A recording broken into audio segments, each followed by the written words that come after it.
Okay, hello everybody. My name's Jenny, and I'm the high school English teacher at Rochester School. And today I'm going to be teaching you a little bit about pronunciation in English. So knowing the different sounds of the phonemes in English is really important for our students, in order to be able to differentiate between different sounds. And this is really important to be able to communicate effectively as well. This is particularly tricky for Spanish speakers, as English has 15 more different vowel sounds than in Spanish. So this is why sometimes miscommunication can occur. Something that I like to do with my students is to teach them the International Phonetic Alphabet, or the IPA.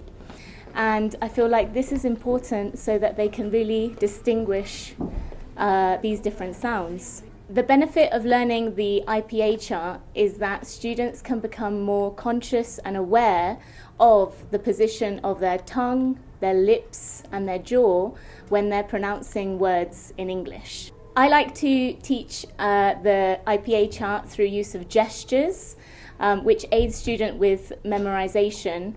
And also these different symbols can be pointed at or written down throughout the year. When learning new vocabulary or reviewing vocabulary, students immediately remember or know the sound. This is also something that you'll see in dictionaries, whether they're online dictionaries or a physical dictionary. You'll see the phonetic script next to the word, also in textbooks.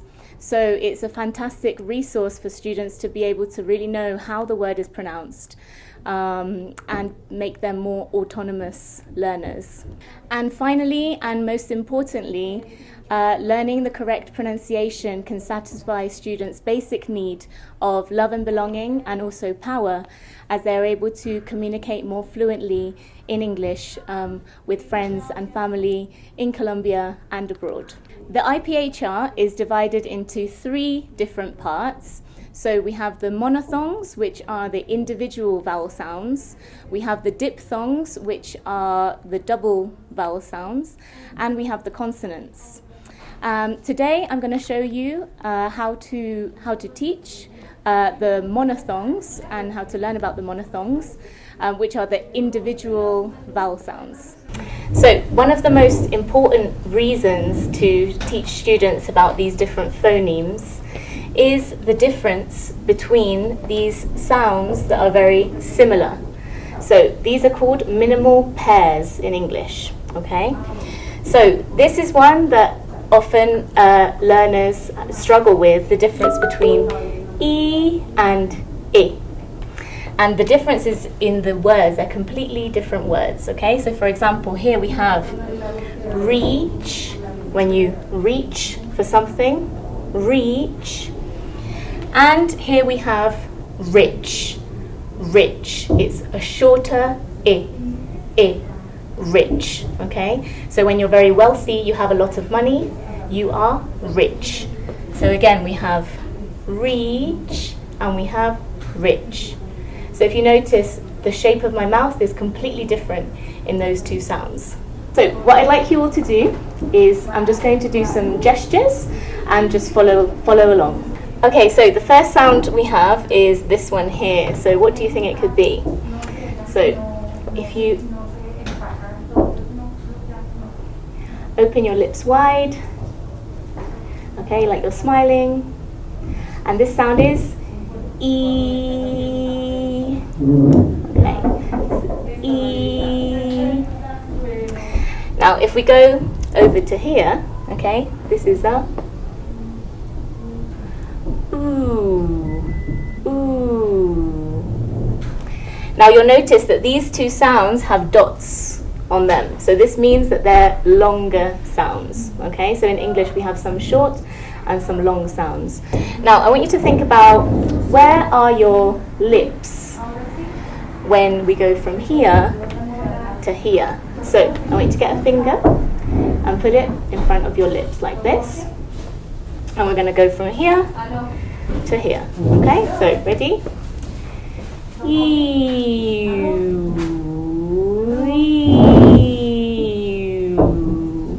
So what happens to your lips when we do this?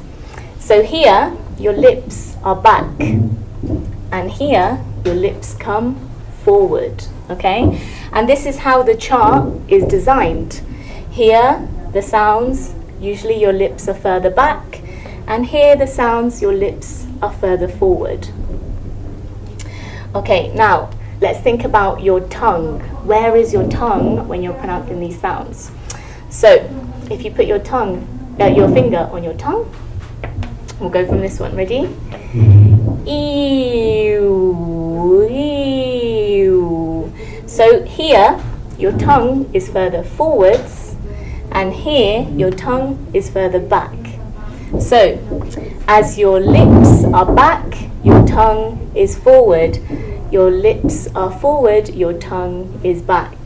So this is the movement that happens as we go between the sounds. Okay, so let's continue. So what do you think this one could be? So if we're going from here and here, this is a E, E, E, E, ooh, ooh.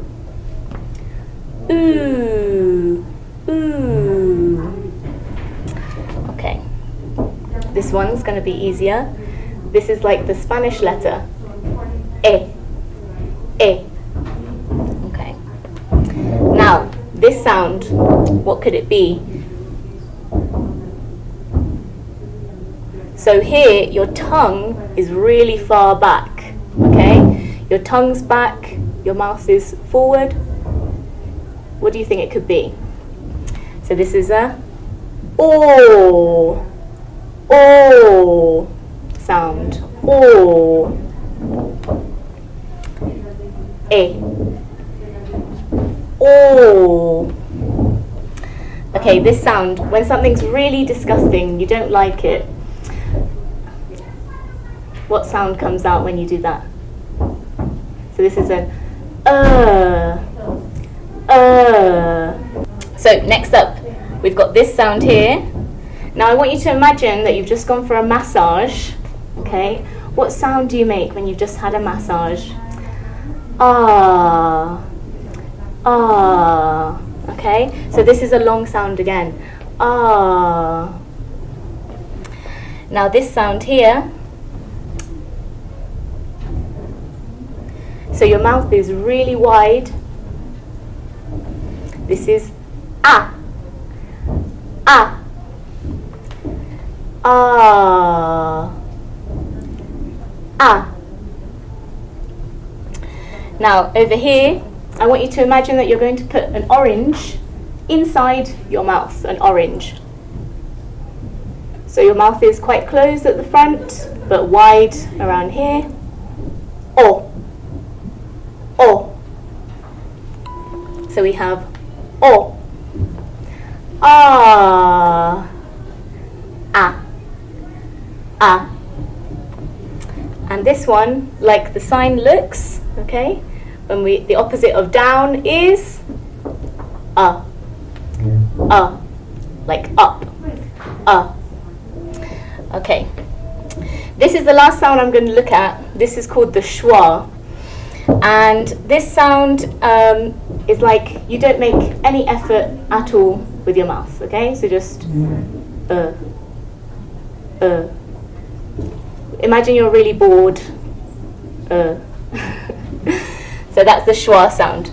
So let's go through them again, okay? So we've got E, E, oo, E,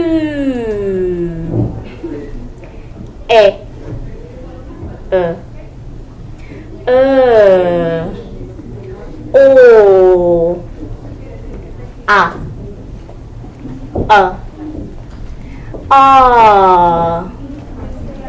O. Okay, we're just going to do one more exercise. We're going to look at the difference between these three sounds in your mouth. Okay, So I want you to put your finger on your nose and your thumb on your chin. And we're going to start from here. And we're going to go down to here. So ready? Ear. I. Ear. So what happens to your mouth as we go from here to here? So your mouth gets wider. Okay? So as we go here, ear. I. Okay? So this is all about getting our students to be more conscious of how they're pronouncing words, the shape of their mouth, where their tongue and lips and jaw are, in order to improve their pronunciation.